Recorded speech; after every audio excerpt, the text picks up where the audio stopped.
الحمد لله رب العالمين والصلاة والسلام على سيد الأنبياء والمرسلين وعلى آله وأصحابه وأزواجه وذرياته أجمعين، أما بعد. قال الله تبارك وتعالى: أعوذ بالله من الشيطان الرجيم، بسم الله الرحمن الرحيم. إنا أعطيناك الكوثر فصل لربك وانحر إن شانئك هو الأبتر. صدق الله العظيم. اللهم صل على محمد وعلى آل محمد كما صليت على إبراهيم وعلى آل إبراهيم إنك حميد مجيد. اللهم بارك على محمد وعلى آل محمد كما باركت على إبراهيم وعلى آل إبراهيم إنك حميد مجيد. محترم بزرگوں اور دوستو، اللہ تبارک و تعالیٰ کا احسان ہے کہ اس نے ہمیں اور آپ کو جمعے کی مناسبت سے اپنے پاک گھر مسجد میں آنے کی توفیق عطا فرمائی. دعا کریں کہ اللہ تبارک و تعالی ہم سب کو ان باتوں پر عمل کرنے کی توفیق عطا فرمائے جو باتیں کہی جائیں. آج کا موضوع ہے فضائل قربانی، اور یہ قربانی کس کی یادگار ہے. ابھی میں نے آپ حضرات کی خدمت میں قرآن مقدس کی سب سے چھوٹی سورت سورہ کوثر پڑھی ہے. اس سورت کے اندر 3 آیتیں ہیں.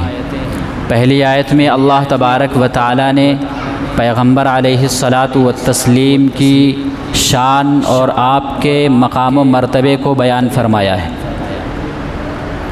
اور دوسری آیت کے اندر اللہ تبارک و تعالی نے پیغمبر اور اس امت کا تذکرہ فرمایا، اور تیسری آیت کے اندر اللہ تبارک و تعالی نے پیغمبر علیہ الصلاۃ والسلام سے عداوت اور دشمنی کا انجام بیان فرمایا ہے. اللہ تبارک و تعالی نے فرمایا: انا اعطیناک الکوثر، کہ اے محبوب یعنی محمد عربی صلی اللہ علیہ وسلم، ہم نے آپ کو حوض کوثر کی نعمت عطا فرمائی ہے. حوض کوثر یہ کیا ہے؟ تو نبی اکرم صلی اللہ علیہ وسلم نے ارشاد فرمایا کہ حوضی مسیرۃ شہرن، کہ یہ میرا حوض اتنا بڑا ہے کہ 1 مہینے کی مسافت کے برابر سفر کیا جا سکتا ہے. اتنا بڑا حوض ہے کہ آدمی 1 مہینے تک برابر سفر کرتا رہے. آگے فرمایا کہ اس کے کونے برابر ہیں، یعنی اس میں کسی طرح کی کجی نہیں ہے، کسی طرح کا کوئی ٹیڑھا پن نہیں ہے، اور اس پر رکھے ہوئے برتن اور پیالوں کی تعداد اتنی بے شمار ہے جیسے کہ آسمان میں ستارے ہوتے ہیں، اور اس کا پانی دودھ سے زیادہ سفید ہوگا، شہد سے زیادہ میٹھا ہوگا، مشک و عنبر سے زیادہ خوشبودار ہوگا. اور جو شخص بھی میرے پاس آئے گا وہ اس پانی سے پیے گا، اور جو شخص بھی 1 مرتبہ اس پانی کو پی لے گا وہ کبھی پیاسا نہیں ہوگا، اسے کبھی پیاس نہیں لگے گی. حضرت ابن عباس رضی اللہ تعالیٰ فرماتے ہیں کہ کوثر سے مراد خیر کثیر ہے، یعنی اللہ تبارک و تعالیٰ نے آپ کو بہت ساری بھلائیاں عطا فرمائی ہیں، خیر کثیر عطا فرمائی. اللہ تبارک و تعالیٰ نے آپ کو قرآن مقدس عطا فرمایا، یہ بھی خیر کثیر ہے. آپ کو حوض کوثر عطا فرمائیں گے، یہ بھی خیر کثیر ہے. اور آپ کو قیامت میں شفاعت کا حق حاصل ہوگا، یہ بھی خیر کثیر ہے، وغیرہ وغیرہ. آگے اللہ تبارک و تعالی نے فرمایا: فصلی لربک وانحر، کہ اے محبوب اپنے پروردگار کے لیے نماز پڑھیے اور اسی کے لیے قربانی کریے. جس طرح نماز ضروری ہے اسی طرح صاحب نصاب پر قربانی بھی ضروری ہے. اور آگے فرمایا: ان شانئک هو الابتر، اور میرے محبوب آپ کے دشمن ہی نامراد رہیں گے، بے نام و نشان رہ جائیں گے. اس آیت کا جو پس منظر ہے، یہ آیت کیوں نازل ہوئی، یہ سورت کیوں نازل ہوئی، تو اس کا ایک واقعہ ہے کہ جب اللہ کے رسول صلی اللہ علیہ وسلم نے حضرت خدیجۃ الکبریٰ رضی اللہ تعالی عنہا سے نکاح فرمایا تو ان سے 4 صاحبزادیاں ہوئیں. حضرت زینب رضی اللہ عنہا، حضرت ام کلثوم رضی اللہ عنہا، حضرت رقیہ رضی اللہ عنہا، اور حضرت فاطمہ رضی اللہ تعالی عنہا. یہ 4 صاحبزادیاں ہوئیں، اور ایک صاحبزادے ہوئے حضرت قاسم. لیکن یہ 4 صاحبزادیاں الحمدللہ زندہ رہیں، اور حضرت قاسم کا بچپن ہی میں انتقال ہو گیا، بچپن ہی میں انتقال کر گئے. تو کفار نے بڑی خوشیاں منائیں، کفار مکہ نے بڑی خوشیاں منائیں جب حضرت قاسم کا انتقال ہوا. اور اس میں سردار بھی موجود تھے، اور اس میں خاص طور سے ایک سردار تھا عاص بن وائل۔ اس نے تو بڑی خوشی منائی، اور کسی مجلس میں اس نے کہا کہ اب تو محمد کی نسل ختم ہو جائے گی، آپ کی کوئی نرینہ اولاد نہیں ہے، اب محمد جو دین لے کر آئے تھے، جو تحریک لے کر آئے تھے، جو مشن لے کر آئے تھے، اب یہ خود بخود ختم ہو جائے، کیونکہ آپ کی کوئی اولاد تو باقی رہی نہیں۔ آپ کا جب انتقال ہو جائے گا، آپ دنیا سے چلے جائیں گے، تو یہ دین ختم ہو جائے گا، مٹ جائے گا، اور آپ کی نسل بھی ختم ہو جائے گی۔ تو اللہ تبارک و تعالیٰ نے اس سورت کو نازل فرمایا کہ انا اعطیناک الکوثر فصل لربک وانحر ان شانئک هو الابتر، کہ ہم نے آپ کو حوض کوثر عطا فرمائی ہے، تو اپنے رب کے لیے نمازیں پڑھیے اور اپنے رب کے لیے قربانی کریے، اور آپ کا دشمن ہی نامراد بے نام و نشان رہ جائے گا۔ تو قرآن مقدس کے اندر بھی قربانی کا ذکر ہے، فصلی لربک وانحر، کہ اپنے رب کے لیے نماز پڑھیے اور قربانی کریے، اور احادیث شریفہ کے اندر بھی قربانی کی بڑی فضیلت وارد ہوئی،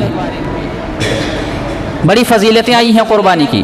اللہ کے رسول صلی اللہ علیہ وسلم نے ارشاد فرمایا کہ جس نے نماز عید سے پہلے قربانی کر لی تو اس نے پھر اپنے لیے قربانی کی ہے، اللہ کے لیے قربانی نہیں کی ہے، اور جس نے نماز عید کے بعد قربانی کی تو گویا اس نے اللہ کے لیے قربانی کی، اور اس نے وہ طریقہ اختیار کیا جو مسلمانوں کا طریقہ ہے۔ تو بڑے خوش نصیب ہیں وہ لوگ جو قربانی کرتے ہیں اور اسلام کے اس شعار کو زندہ رکھنے کی کوشش کرتے ہیں، اور بڑے بد نصیب ہیں وہ لوگ جو قربانی واجب ہونے کے بعد بھی قربانی نہیں کرتے اور اسلام کے شعار کا مذاق اڑاتے ہیں اور قربانی جیسے مقدس عمل پر اعتراضات کرتے ہیں۔ تو قربانی کی فضیلت بہت آئی ہے۔ ذی الحجہ کا مہینہ شروع ہونے والا ہے جس میں جانوروں کو اللہ کی راہ میں قربان کیا جاتا ہے۔ یہ اصل میں یادگار ہے حضرت ابراہیم علیہ السلام کی۔ ذی الحجہ کی فضیلت حج بیت اللہ کی وجہ سے بھی ہے، اور ذی الحجہ کی فضیلت قربانی کی وجہ سے بھی ہے۔ حدیث شریف میں آتا ہے، ترمذی شریف کی روایت ہے، حضرت عبداللہ ابن عمر رضی اللہ تعالیٰ عنہ فرماتے ہیں کہ نبی پاک صلی اللہ علیہ وسلم مدینہ طیبہ میں 10 سال رہے، اور ہر سال آپ قربانی فرماتے تھے، کبھی آپ نے ناغہ نہیں کیا، ہر سال قربانی فرماتے تھے۔ یہ عمل بتاتا ہے کہ قربانی صاحب استطاعت پر ضروری اور لازم ہے، یہ اسلام کا شعار ہے، اسی لیے نبی پاک صلی اللہ علیہ وسلم ہر سال قربانی فرما رہے ہیں۔ اسی طرح بخاری شریف کی روایت ہے، حضرت یحییٰ بن سعید رضی اللہ تعالیٰ فرماتے ہیں کہ انہوں نے حضرت ابو امامہ بن سہل کو فرماتے ہوئے سنا کہ وہ مدینے کے اندر قربانی کے جانوروں کو موٹا کیا کرتے تھے، یعنی ان کو خوب کھلاتے تھے، ان کو پالتے تھے تاکہ وہ موٹے ہو جائیں، اور وہاں عام مسلمانوں کا، سارے مسلمانوں کا بھی یہی حال تھا کہ وہ جانوروں کو، قربانی کے جانوروں کو موٹا کیا کرتے تھے۔ اسی طرح ایک اور روایت ہے، اللہ کے رسول صلی اللہ علیہ وسلم نے ارشاد فرمایا کہ جو شخص قربانی کرتا ہے وہ اللہ کا محبوب بن جاتا ہے۔ تو قربانی کرنا اللہ تبارک و تعالیٰ کا محبوب عمل ہے۔ قربانی کے ایام میں جتنے بھی اعمال ہیں ان میں سب سے پسندیدہ عمل اگر کوئی ہے تو وہ قربانی کرنا ہے، قربانی پر اپنے روپے اور پیسوں کو خرچ کرنا ہے۔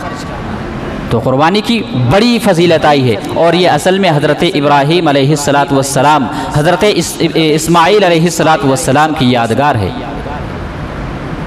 ایک حدیث شریف کا خلاصہ ہے جس میں کسی صحابی نے نبی پاک صلی اللہ علیہ وسلم سے پوچھا تھا کہ یہ قربانی کیا ہے، تو اللہ کے نبی صلی اللہ علیہ وسلم نے فرمایا کہ یہ تمہارے باپ ابراہیم علیہ السلام کی سنت اور ان کا طریقہ ہے۔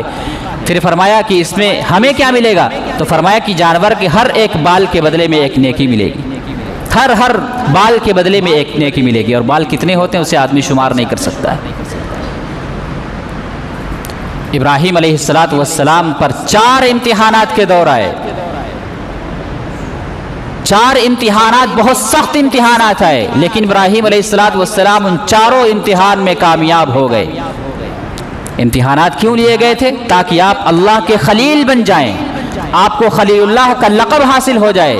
اس لیے اللہ تبارک و تعالیٰ نے اتنے سخت مراحل سے آپ کو، سب سے پہلا امتحان جو بہت سخت امتحان تھا کہ آپ ایسے ماحول میں پیدا ہوئے، ایسی قوم کے اندر پیدا ہوئے جو بتوں کو بناتے تھے، اپنے ہاتھوں سے بناتے تھے، بیچتے تھے، خریداری کرتے تھے، انہی سے ہر چیز مانگتے تھے، ایسے ماحول میں آپ پلے بڑھے، ایسے ماحول میں آپ کی پرورش ہوئی، لیکن جب اللہ تبارک و تعالیٰ نے آپ کو سمجھ بوجھ عطا فرمائی تو پھر آپ نے تبلیغ کی، توحید کی تبلیغ کرتے رہے اور سمجھاتے رہے لوگوں کو کہ اللہ کے علاوہ کسی کو نہ پکارنا، صرف اللہ کی عبادت کرنا، ان بتوں کو نہ پکارنا۔ اگر کوئی ہستی ہے جس کو پکارا جائے، کوئی ہستی ہے جو عبادت کے لائق ہے، تو وہ اللہ تبارک و تعالیٰ کی ذات تنہا ہے۔ یہ سمجھاتے رہے، لیکن وہاں کے لوگ تو آپ کے مخالف ہو گئے، آپ کے دشمن ہو گئے یہ باتیں سن کر۔ وہاں کا بادشاہ نمرود وہ آپ کا دشمن ہو گیا، لوگ دشمن ہو گئے، پوری قوم دشمن ہو گئی، اور آپ کو آگ میں جلانے کا فیصلہ کر لیا کہ اب ان کو آگ میں ڈال دیا جائے، بس یہی حل ہے، ورنہ یہ مانیں گے نہیں۔ نمرود نے اپنے کارندوں کو حکم دیا کہ آگ جلائی جائے، اس میں ابراہیم کو ڈالا جائے گا۔ چنانچہ آگ ایسی جلائی گئی جو آسمان سے باتیں کر رہی تھی، آسمان کو چھو رہی تھی۔ فیصلہ کیا گیا کہ ابراہیم کو اس میں ڈالا جائے گا، لیکن ابراہیم علیہ السلام کا ایمان تو اتنا مضبوط تھا کہ اللہ پر بھروسہ تھا کہ اب اللہ ہی مجھے بچائے گا، اللہ ہی پر بھروسہ تھا، کسی اور کے اوپر بھروسہ نہیں تھا۔ وہ تبلیغ کرتے رہے، چنانچہ کارندوں نے آگ میں ڈال دیا، تب بھی اللہ پر بھروسہ تھا۔ چنانچہ اللہ پر بھروسے کے نتیجے میں اللہ تبارک و تعالیٰ کی طرف سے حکم آیا آگ کو کہ قلنا یا نار کونی بردا وسلاما علی ابراہیم، کہ آگ ابراہیم پر ٹھنڈی اور سلامتی والی بن جا۔ چنانچہ وہ آگ ابراہیم علیہ السلام کے لیے گل گلزار بن گئی، سلامتی والی بن گئی۔ اس امتحان میں بھی ابراہیم علیہ السلام کامیاب ہو گئے۔ ایک دوسرا امتحان آیا کہ جب آپ اپنی قوم کے اندر دعوت دیتے رہے، مایوس ہو گئے، کوئی ایمان نہ لایا، صرف 2 لوگ ایمان لائے، آپ کے بھتیجے حضرت لوط علیہ السلام اور آپ کی چچا زاد بہن حضرت سارہ، یہ 2 لوگ ایمان لے کر آئے۔ مایوس ہو گئے، پھر اللہ تبارک و تعالیٰ کی طرف سے حکم آیا کہ اپنا خاندان چھوڑ دو، اپنا قبیلہ چھوڑ دو، اپنی قوم کو چھوڑ دو، اپنے اصلی وطن کو چھوڑ دو اور چلے جاؤ یہاں سے ملک شام، ان ساری چیزوں کو قربان کر دو۔ چنانچہ ابراہیم علیہ السلام نے اللہ تبارک و تعالیٰ کا یہ حکم مانا اور وہاں سے کوچ کر کے ملک شام چلے گئے، اپنے قبیلے کو چھوڑ دیا، خاندان کو چھوڑ دیا، قوم کو چھوڑ دیا، اپنے اصلی وطن کو چھوڑ کر چلے گئے اللہ تبارک و تعالیٰ کے حکم پر۔ اس امتحان میں بھی آپ کامیاب ہوئے۔ اور تیسرا امتحان اس سے بھی زیادہ سخت تھا کہ اللہ تبارک و تعالیٰ کی طرف سے حکم ہوا کہ اپنی بیوی حضرت ہاجرہ کو اور اپنے بیٹے کو، جس کو بڑی تمناؤں سے مانگا تھا، اسماعیل علیہ السلام کو، وادی غیر ذی زرع چٹیل میدان میں چھوڑ کر آؤ، جہاں نہ دانا ہے، نہ پانی ہے، نہ گھاس ہے، کوئی چیز نہیں ہے، پرندہ بھی پر نہیں مارتا ہے، ایسی جگہ چھوڑ کر آؤ میرے حکم پر۔ ابراہیم علیہ السلام نے آپ کا یہ حکم مانا اور چل دیے ایسی جگہ، وادی غیر ذی زرع چٹیل میدان میں، ریگستان میں چھوڑ کر آئے۔ جب وہاں سے چل دیے تو آپ نے مختلف دعائیں کی، انہی دعاؤں کا نتیجہ ہے کہ مکۃ المکرمہ کی آبادی آباد ہو گئی، مکۃ المکرمہ کی بستی آباد ہو گئی، خانہ کعبہ کو آباد کیا گیا، اور وہاں طرح طرح کی نعمتیں پھر لوگوں کو میسر ہوئیں۔